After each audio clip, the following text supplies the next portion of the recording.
بسم الله الرحمن الرحيم، والصلاة والسلام على أشرف المرسلين سيدنا محمد وعلى آله وصحبه أجمعين. أما بعد، السلام عليكم ورحمة الله تعالى وبركاته.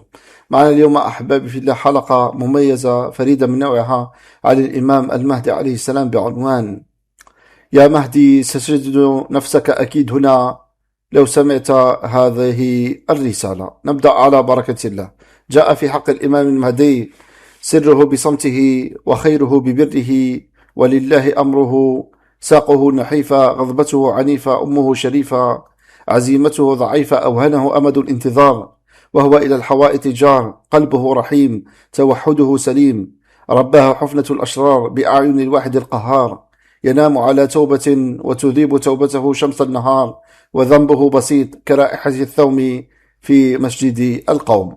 هذا أحبابي في الله مجمل ما جاء فيها. نستودعكم الله، والسلام عليكم ورحمة الله تعالى وبركاته.